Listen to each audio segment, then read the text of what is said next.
এবারে আমাদের টপিক হলো শস্য সুরক্ষা। সেখানে শস্য সুরক্ষার জন্য আমাদের চেনা দরকার ক্ষতিকারক কীটপতঙ্গ কোনগুলো, তাদের কীটনাশক কী কী আছে, তাদের দমন পদ্ধতি কী, আর সেই সব রাসায়নিক পদার্থ প্রয়োগ করার ফলে কৃষিতে কী প্রভাব পড়ছে আর পরিবেশে তার কী কী প্রভাব পড়ছে, এটুকু আমরা আজকে দেখে নেব। তাহলে শস্য সুরক্ষা কি? যে শস্যগুলো উৎপাদন করা হচ্ছে কৃষি জমিতে তাদের কিভাবে সুরক্ষা দিতে পারবো আমরা, আর গুদামে মজুত করার পর তাদেরকে আমরা কিভাবে সুরক্ষা দিতে পারবো। কৃষি জমিতে যেসব ক্ষতিকারক কীটনাশক পদার্থ আসছে বা বিভিন্ন রোগ হচ্ছে উদ্ভিদের, বিভিন্ন আগাছা হচ্ছে আশপাশে, সেগুলোকে কিভাবে নিয়ন্ত্রণ করা যাবে। আর গুদামে রাখার পরেও বিভিন্ন রোগ হচ্ছে, ক্ষতিকারক পোকা সেখানে আক্রমণ করছে, সঞ্চিত ফসলকে ঠিক করে প্রতিকূল পরিবেশের মধ্যে দিয়ে তাদেরকে কিভাবে সুরক্ষা প্রদান করা যাবে, মানে এক এক গুদামে রাখা খাবার এক এক বছর বা তারও বেশি সময় ধরে চলবে, এইভাবে কিভাবে তাদের মজুত করে রাখা হবে, সেইগুলো দেখাটাই হলো শস্য সুরক্ষার বিভিন্ন ধাপ। তাহলে প্রথমে এসো ক্ষতিকারক কীটপতঙ্গ কী কী আছে আর তাদের প্রকারভেদ আমরা দেখে নিই। পেস্ট বা ক্ষতিকারক কীটপতঙ্গ এগুলো কি? যেগুলো মানুষের লাভ, সুবিধা এবং সুখ স্বাচ্ছন্দ্যকে ব্যাহত করে, বিভিন্ন রোগের সৃষ্টি করে, সেই সবকেই একসাথে বলা হয় পেস্ট। পেস্টের মধ্যে ভাইরাস পড়ে, ব্যাকটেরিয়া পড়ে, ছত্রাক, বিভিন্ন পতঙ্গ, বিটল, মথ, আরশোলা, এমনকি ইঁদুর, এগুলো পড়ে পেস্টের মধ্যে। আচ্ছা, তাহলে পেস্টকে খাদ্যাভ্যাসের ভিত্তিতে 3 ভাগে ভাগ করা যায়: একভোজী পেস্ট, স্বল্পভোজী পেস্ট আর বহুভোজী পেস্ট। আর প্রজনন ক্ষমতা বিস্তার লাভের ভিত্তিতে 2 ভাগে ভাগ করা যায়: আর পেস্ট আর কে পেস্ট। আর ক্ষতির প্রকৃতির ভিত্তিতে 2 ভাগে ভাগ করা যায়: মেজর পেস্ট আর মাইনর পেস্ট। প্রথমে দেখি খাদ্যাভ্যাসের ভিত্তিতে পেস্ট। একভোজী পেস্ট হলো যেসব পতঙ্গগুলো, যেসব পেস্টগুলো যে কোনো এক ধরনের উদ্ভিদের উপরেই নির্ভর করে থাকে, তারা অন্য কোনো উদ্ভিদ পাশে থাকলেও তাদেরকে আক্রমণ করবে না, তারা হলো একভোজী পেস্ট। যেমন ধানের মাজরা পোকা, মাজরা পোকা কেবলমাত্র ধান গাছকেই ক্ষতি করবে। স্বল্পভোজী পেস্ট কি?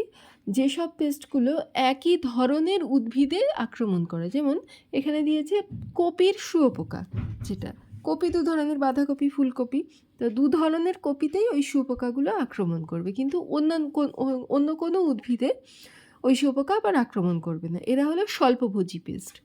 আর বহুভোজী পেস্ট কি? যেসব উদ্ভিদই থাকুক না কেন, যেসব পেস্ট সমস্ত উদ্ভিদকেই আক্রমণ করবে, সেই পেস্টগুলো হলো বহুভোজী পেস্ট, যেমন পঙ্গপাল।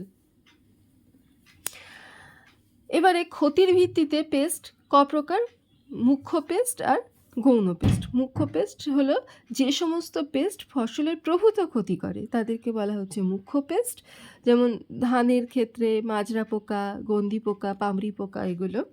আর গৌণ পেস্ট হলো যাদের সঙ্গে ক্ষতির পরিমাণ খুব কম, যারা আক্রমণ করলে গাছের ক্ষতি একটু কম হয়, তারা হলো গৌণ পেস্ট। আচ্ছা, এবারে আক্রমণের ভিত্তিতে পেস্ট আবার 3 রকম: বর্ধনশীল উদ্ভিদের পেস্ট, গৃহস্থালী দ্রব্য ও সঞ্চিত পদার্থের পেস্ট, মানুষসহ বিভিন্ন প্রাণীর রোগ সৃষ্টিকারী পেস্ট। বর্ধনশীল উদ্ভিদের পেস্ট মানে যখন উদ্ভিদগুলো শস্যক্ষেত্রে উৎপন্ন হচ্ছে, তৈরি হচ্ছে, তা থেকে ফসল উৎপন্ন হবে, সেই সময় যে পেস্টগুলো তাদেরকে আক্রমণ করে, তারা হলো বর্ধনশীল উদ্ভিদের পেস্ট, মাজরা পোকা, গন্ধি পোকা। গৃহস্থালী দ্রব্য, সঞ্চিত পদার্থ, যেগুলো আমরা গুদামে রাখি বা আমাদের বাড়িতে ধরো চালের বস্তা রাখা আছে, গম রাখা আছে, আটা ময়দা রাখা আছে, এই সব বস্তাতে যেই সব পেস্টগুলো আক্রমণ করে, উই পোকা, আরশোলা, এরা হলো গৃহস্থালী দ্রব্য, সঞ্চিত পদার্থের পেস্ট। আর মানুষসহ বিভিন্ন প্রাণীর রোগ সৃষ্টিকারী পেস্ট হলো যাদের আশেপাশে থাকলে আমাদের ক্ষতির সম্ভাবনা আছে, আমাদের দেহে রোগ সৃষ্টি হয়। বিভিন্ন ভাইরাস, ব্যাকটেরিয়া, ছত্রাক, আদ্যপ্রাণী, এগুলো হলো রোগ সৃষ্টিকারী পেস্ট। ইঁদুর থেকেও রোগ সৃষ্টি হয়, প্লেগ হয়েছিল ইঁদুর থেকে। আচ্ছা, আরও কত ধরনের পেস্ট দেখা যায়: পরিযায়ী পেস্ট, মানে যে ধরনের পেস্টগুলো তারা এক এক জায়গায় আসে, এক একটা শস্য খেতে এসে সেখানকার ফসল, সেই অঞ্চলের পুরো ফসল নষ্ট করে দেয়, তারপরে সেই অঞ্চলের ফসল নষ্ট করা হয়ে গেলে সেই অঞ্চল থেকে তারা চলে যায়, অন্য অঞ্চলে চলে যায়, যেখানে আবার নতুন ফসল উৎপাদন হচ্ছে। এই ধরনের পেস্টগুলোকে আমরা বলবো কি পরিযায়ী পেস্ট, যেমন পঙ্গপাল। এরা দলে দলে আসে, দলে দলে এসে পরের পর ক্ষেত নষ্ট করে দেয়, করে সেখানকার ফসল নষ্ট হয়ে গেলে সেখান থেকে তারা চলে যায়, চলে অন্য জায়গায় চলে যায়। এটা হলো পরিযায়ী পেস্ট। বিদেশাগত পেস্ট হলো বিদেশ থেকে কোনো জাহাজে করে কোনো মালপত্র আনার সময় সেই জিনিসপত্রের সাথে যে পেস্টগুলো আমাদের দেশে চলে এসেছে, তারা হলো বিদেশাগত পেস্ট, যেমন জাপানি বিটল। স্তন্যপায়ী পেস্টকে ইঁদুর, এগুলো হলো স্তন্যপায়ী পেস্ট। ইঁদুরও প্রভূত ক্ষতি করে, ফসলের ক্ষতি করে, যেগুলো আমরা গুদামজাত করে রাখি সেই সব খাবারের ক্ষতি করে। আমাদের ইঁদুরের যদি আশেপাশে রান্নাঘরে ঘোরে তাহলে আমাদেরও ক্ষতির সম্ভাবনা আছে, আমাদের দেহে রোগের সৃষ্টি হতে পারে। আচ্ছা, প্রজনন ক্ষমতা বিস্তার লাভের ভিত্তিতে পেস্ট হলো দুরকম, আর পেস্ট আর কে পেস্ট। আর পেস্ট হলো যারা আকৃতিতে ছোট, প্রজনন বংশবিস্তারে খুব দ্রুত হয় তাদের, আর উদ্ভিদ নির্বাচন ক্ষমতাও তাদের বেশি, এরা হলো আর পেস্ট। আর এরা খুব কম সময়ের জন্যও বাঁচে, জাপ পোকা, গন্ধি পোকা, এগুলো। কে পেস্ট কি? কে পেস্ট হলো যারা আকারে তুলনামূলকভাবে বড়, প্রজনন ক্ষমতা বা বংশবিস্তার করা একটু ধীরে হয়, আর পোষক উদ্ভিদ নির্বাচন ক্ষমতাও কম দেয়, মানে অল্প কিছু গাছে তারা ক্ষতি করে। এরা হলো কে পেস্ট। আচ্ছা, এবারে বিভিন্ন পতঙ্গ সম্পর্কে বলেছে এখানে। ধান গাছের মাজরা পোকা, এরা কি করে, লার্ভা দশায় যখন থাকে ধান গাছের কাণ্ডে ছিদ্র করে জাইলেম ফ্লোয়েমগুলো ভক্ষণ করে নেয়। তার ফলে কি হয়, ধান গাছ নেতিয়ে পড়বে, গাছ শুকিয়ে যাবে। গাছের মধ্যে জাইলেম ফ্লোয়েম কী করে, খাদ্য, জল এগুলো সরবরাহ করে। এগুলোই যদি সরবরাহ ঠিক না থাকে তাহলে গাছ শুকিয়ে যাবে। যদি ধান উৎপন্ন হয় তার সেই কচি ধানের রস এরা শুষে নেয়, ফলে কি হয়, শুকনো ধানের মধ্যে আর কিছু থাকে না, শুকনো সাদা হয়ে যায়। গন্ধি পোকা কি, এগুলো পূর্ণাঙ্গ দশা, লার্ভা দশা উভয়ই ধানের ক্ষতি করে। ধানের কাণ্ড পাতা খেয়ে নেয়, পাতা হলুদ হয়ে যায়, কচি ধানের রস খেয়ে নেয়। লেদা পোকা, এরাও ধান গাছকে আক্রমণ করে, ফসল খেয়ে নেয়। আচ্ছা, তারপরে গমের কি পোকা আছে, গমের ক্ষতিকারক পোকা?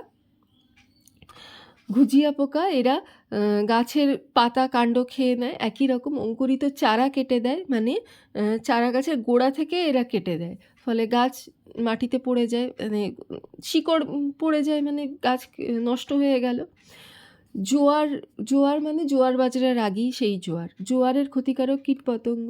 এখানে জোয়ার মাছি কী করে, গাছের কাণ্ড ছিদ্র করে ভেতরে শ্বাস খেয়ে নেয়, তার ফলে গাছ শুয়ে পড়বে, মানে গাছ নেতিয়ে পড়বে, শুকিয়ে যাবে।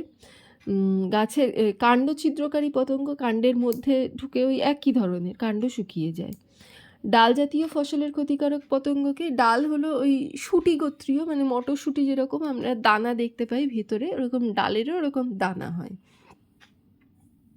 তো এরা কী করে, ডিম ফুটে শুক্কি নির্গত হয়ে, মটরশুঁটিতেও দেখেছো ছোটো ছোটো পোকা অনেক সময় এখন দেখে থাকবে, অনেক মটরশুঁটিতে থাকে। মটরশুঁটিটার খোলটা খুললে ভেতরে পোকা থাকে, তো ওরকমই ডালের মধ্যেও ভেতরে গিয়ে কি শুক্কিট অবস্থায় যায়, ভিতরে গিয়ে পূর্ণাঙ্গ অবস্থায় আসে এবং সেই শুঁটির শ্বাসগুলো খেয়ে নেয়। পামরি পোকা কি, ধানের নরম পাতা থেকে রস খেয়ে নেয়, পাতা কুঁকড়ে যায়। আখের ক্ষতিকারক পোকা কি, আখের কাণ্ড ছিদ্র করে ভেতরে ঢুকে যায়, আখের রস শুষে নেয়, যে কাণ্ডের কলা অংশ সেই অংশ ভক্ষণ করে নেয়। আর পঙ্গপালের কথা আগেও বলেছি, বহুভোজী পেস্ট, যে খেতে এসে পড়ে ধান, গম, ভুট্টা, যে খেতে এসে পড়ে সেই অঞ্চলের সব খেতে এরা নষ্ট হয়ে যায়, বহু সংখ্যায় আসে, নষ্ট করে ফেলে। সেই ক্ষেতের সারা অঞ্চলের ফসল নষ্ট হয়ে গেলে সেখান থেকে ওরা চলে যায় অন্য অঞ্চলে, যেখানে ভালো ফসল হয়েছে সেই অঞ্চলের খোঁজে এরা চলে যায়। এবারে গুদামজাত পেস্ট যেগুলো আছে তাদের দেখি। খাপরা পোকা, এগুলো কি এক ধরনের বিটল। এরা দেখবে বাড়িতেও যদি মানে অনেক দিন ধরে এক বস্তা চাল রাখা হয় তাহলে চালে পোকা হয়। এই পোকাগুলো কি করে, এই পোকাগুলো শস্যের উপরের স্তর খেয়ে ফেলে। আর এক ধরনের আছে রাইস উইভল, এইগুলো দেখা যায় বিটল টাইপের। বিটল মানে মুখের দিকে এরকম দুটো শিং মতো থাকে, এদেরকে বিটল বলে। এই রাইস উইভেলগুলো কী করে, ফুটো করে চালের ভেতরে ঢুকে যায়, ভেতরে শ্বাসটা খেয়ে নেয়। চাল উপর থেকে দেখে মনে হয় চাল আছে, কিন্তু ভেতরে পোকা খেয়ে নিয়েছে, ভেতরে পুরো ফাঁপড়া। এটা হলো রাইস উইভেল। ময়দা, আটা ময়দাও বহুদিন ধরে রেখে দিলে দেখা যায় যে দানা দানা পাকিয়ে গেছে, গোল গোল পাকিয়ে গেছে। এটাও এক ধরনের বিটল, এটাও ওরকম ক্ষতি করে। ডালের পোকা, ডাল ফুটো করে ভেতরে ঢুকে যায়, ডালের বাইরের অংশ ফুটো করে ভেতরে ঢুকে ভেতরের শ্বাসটা খেয়ে নেয়। ধানের মথ, কালো রঙের মথ ধানকে ফুটো করে ভেতরে ঢুকে যায়, ধানের সার অংশ খেয়ে নেয়। লেজার গ্রেন বোরার, এগুলোও তাই, শস্য দানার ক্ষতি করে। আটা ময়দার পোকা যেটা বললাম, আটা ময়দা খেয়ে নেয়, উপরে কেমন গুঁড়ো গুঁড়ো হয়ে যায়। ভারতীয় মিল্কিট, আরশোলা কী করে? আরশোলা বিভিন্ন সবজি বলো, ধান গম যা শস্য থাকে গুদামজাত, এরা খায়, এর উপরে মলত্যাগ করে, এরা মারাও গেলে এর মধ্যেই মারা যায়। তাহলে এই সবগুলোই শস্যের সাথে মিশে যাচ্ছে, মিশে আমাদের যেটা আমাদের কাছে আসছে সেই শস্য, সেটা আমাদের ব্যাপক ক্ষতি করছে। শস্যর কোয়ালিটিও ভালো থাকে না। নেংটি ইঁদুর, এগুলো গুদামজাত শস্য খেয়ে নেয়, এদের মলমূত্র শস্যের সাথে মিশে যায়, সেগুলো আর ব্যবহারের যোগ্য থাকে না। এভাবে এগুলো হলো গুদামজাত পেস্ট। এরা গুদামজাত যেগুলো আমরা রাখছি শস্য দানা বা সবজি, সেগুলোর ক্ষতি করে। আচ্ছা, এগুলো পেস্ট বাদেও বিভিন্ন এই যে ছত্রাক, যে রোগগুলো হয়, ধান গাছের রোগ, গম গাছের রোগ হয়, ধান গম আলু এদের ডাল, এদের বিভিন্ন ধরনের রোগ হয়। এই রোগগুলো সম্পর্কে দেখে নিই। এরা বিভিন্ন ছত্রাক ঘটিত রোগ, ধানের ঝালসা রোগ, এগুলো কি হয়? এই ছত্রাকের আক্রমণ হলে ধানের পাতায় বাদামি হলদে রঙের দাগ দেখা যায়, পাতা শুকিয়ে যায়, চৌকো চৌকো বা কৌণিক কৌণিক দাগ দেখা যায়। এগুলোর দমন পদ্ধতি কি? যে ছত্রাকনাশক দিতে হবে, বা যেগুলো উন্নত ধরনের বীজ ধানের, সেগুলো ব্যবহার করতে হবে। গমের মরিচা রোগ কি? পাতা ডাঁটায় বাদামি রঙের ছোট ছোট দাগ দেখা যায়, পাতা শুকিয়ে যায়, এগুলোও তাই। রোগ প্রতিরোধী বীজ বপন করতে হবে এদেরকে। গম গাছে লুজ মার্ট রোগ হলো যে গমগুলো ধরেছে সেই মঞ্জরি থেকে গম ঝরে পড়ে। মঞ্জরি প্রথমে হালকা মানে বাদামি বা কালো হয়ে যায়, তারপরে সেখান থেকে ঝরে পড়ে। এক্ষেত্রেও তাই,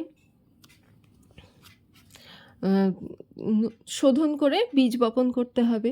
ডালের ঢলে পড়া রোগ, পাতা হলুদ হয়ে ডাল গাছ শুয়ে পড়ে, এগুলো ছত্রাকনাশক দিয়ে এদেরকে শোধন করতে হবে।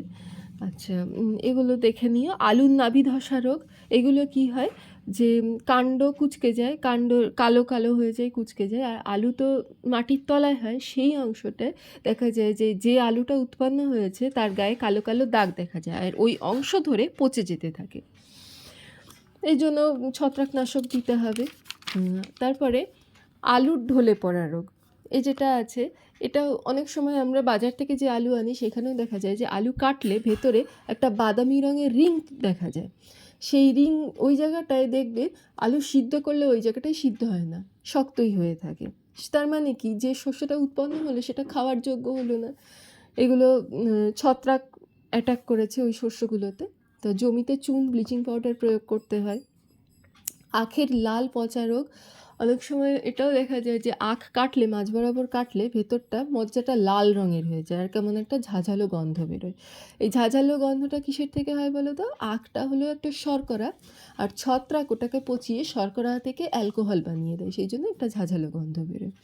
চা গাছের ধূসর ধসা রোগ, এই যদি হয় চায়ের পাতার উপরে বাদামি বাদামি লালচে আস্তরণ পড়ে, তারপরে আস্তে আস্তে সব পাতাগুলো ঢেকে যেতে থাকে, এক জায়গায় মুড়ে যেতে থাকে। এই হলে পুরো গাছ ধরে উপড়ে ফেলে, কেটে ফেলে, পুড়িয়ে ফেলতে হয়। পাট গাছের পচন রোগ, এটাও দেখা যায় বাদামি বর্ণের ছোপ ছোপ দাগ হয়ে যায় পাট গাছের পাতায়। এটার ক্ষেত্রেও এই ছত্রাকনাশক স্প্রে করতে হয়। এবারে কীটনাশকের প্রকারভেদ।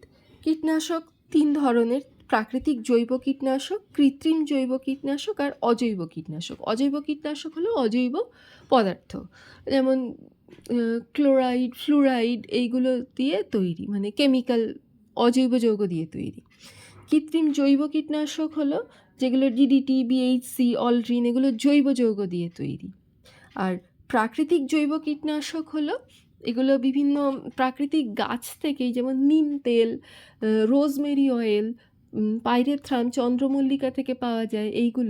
এগুলো কী হয়, এগুলো স্প্রে করলে দেখবে অনেক সময় বলে নিম তেল মশারও অ্যাটাকটা কমায়।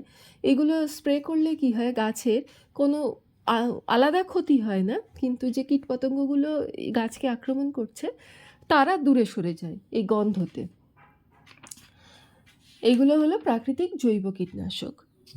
কৃত্রিম জৈব কীটনাশকগুলো বললাম, ডিডিটি, বিএইচসি, এগুলো কীভাবে কাজ করে সেটা একটু দেখে নিই। স্পর্শ বিষ, ডিডিটি, বিএইচসি এগুলো কী হয়, পাতাতে স্প্রে মানে গাছে স্প্রে করে দিলে এরা গাছের কাণ্ডের মধ্যে চলে যায়। যখন যেসব পোকা এদেরকে আক্রমণ করতে আসে, এরা স্পর্শে আসলেই এদের মৃত্যু ঘটে।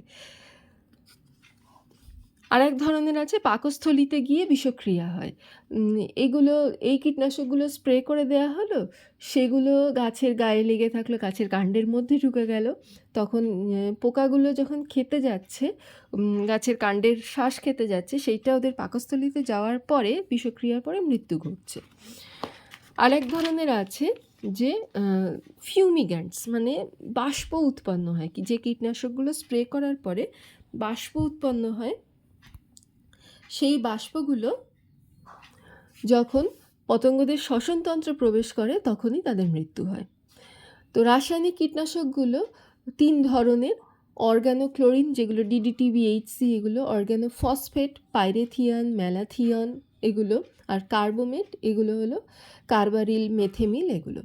অর্গানোক্লোরিন হলো তাতে অনেকগুলো ক্লোরিন থাকে, যৌগর সঙ্গে মিশে থাকে। অর্গানোফসফেট হলো ফসফেট জাতীয় যৌগ থাকে, ফসফরিক অ্যাসিডযুক্ত জৈব যৌগ। আর কার্বামেট হলো কার্বনিক অ্যাসিডযুক্ত জৈব যৌগ।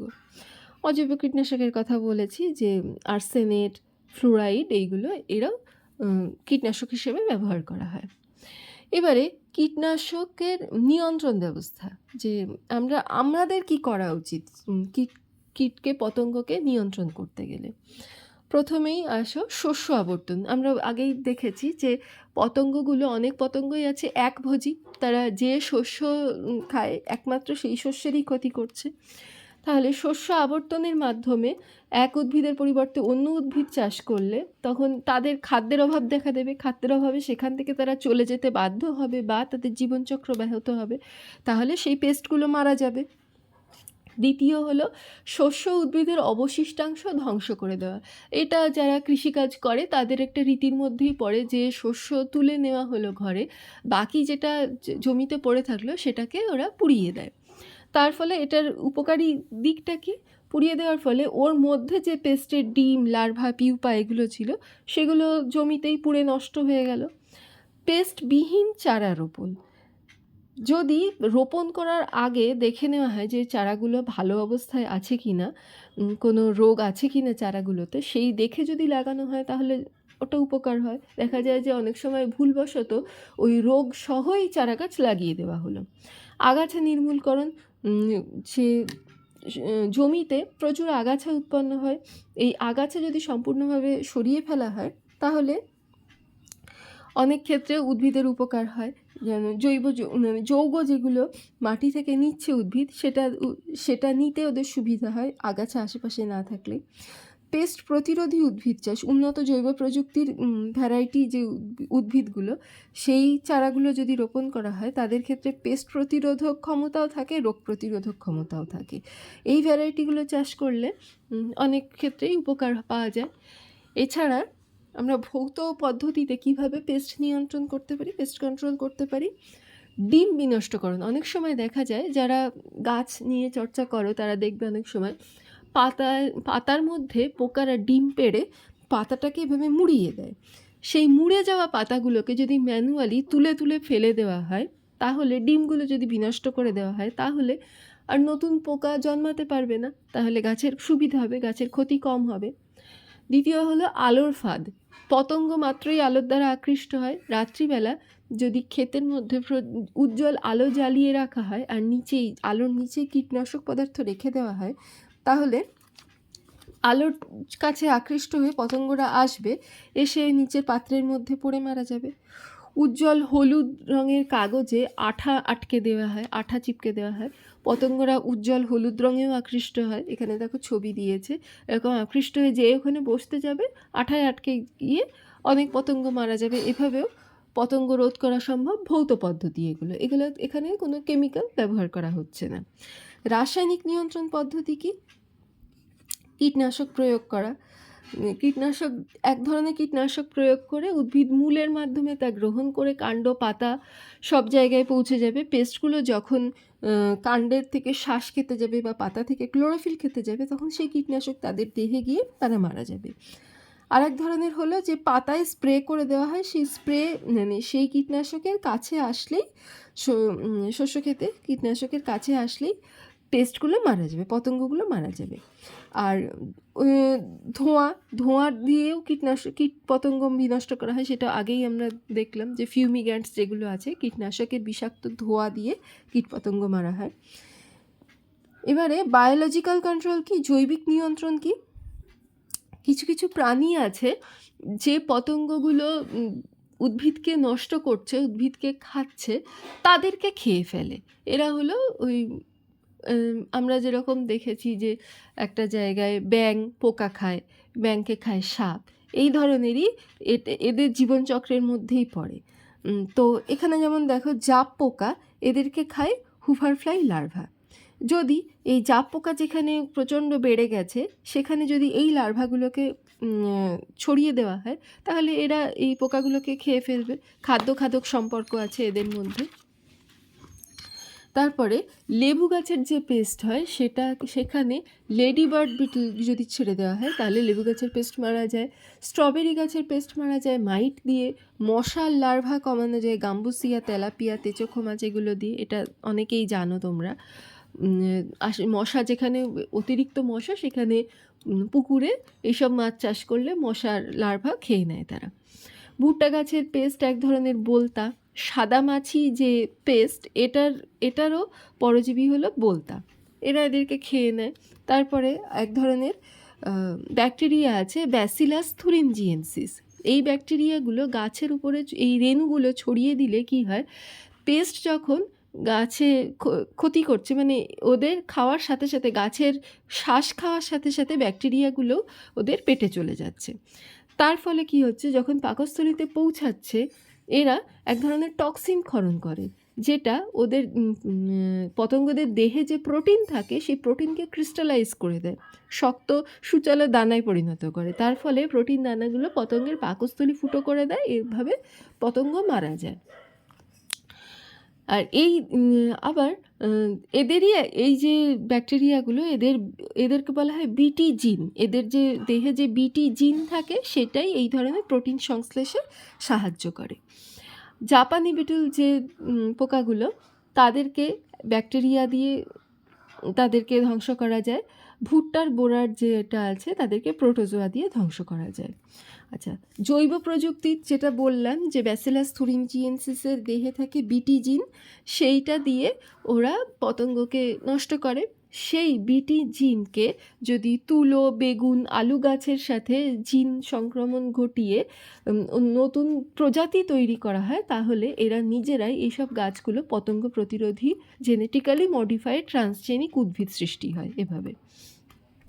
আরেকটা কি আছে, যে রেডিয়েশনের মাধ্যমে যদি পতঙ্গদের জনন ক্ষমতা কমিয়ে দেওয়া হয়, সেটা একভাবে পতঙ্গদের আটকানো যেতে পারে।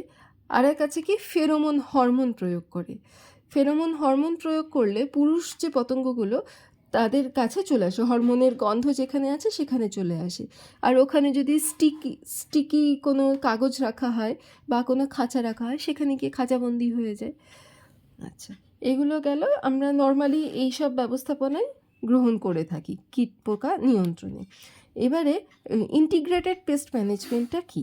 ইন্টিগ্রেটেড পেস্ট ম্যানেজমেন্ট হলো পরিবেশের ভারসাম্য বজায় রেখে, পেস্টকে একদম ধ্বংস না করে পেস্টের সংখ্যা কমিয়ে দেওয়া বা ক্ষতির পরিমাণ হ্রাস করা, সেটা হলো সুসংহতভাবে কীটপোকা নিয়ন্ত্রণ করা।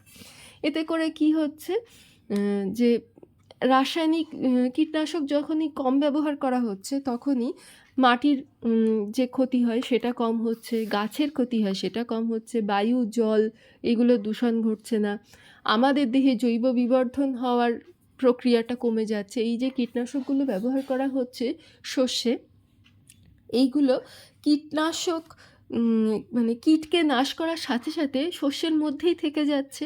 সেই শস্যগুলো যখন আমরা খাচ্ছি, এই রাসায়নিক পদার্থগুলো আমাদের দেহে জমা হচ্ছে, ডিডিটি এইভাবে জমা হতে থাকে একটা প্রজাতি, তারপরে আরেকটা প্রজাতি, এটাকে জৈব বিবর্ধন বলে, তোমরা জানো।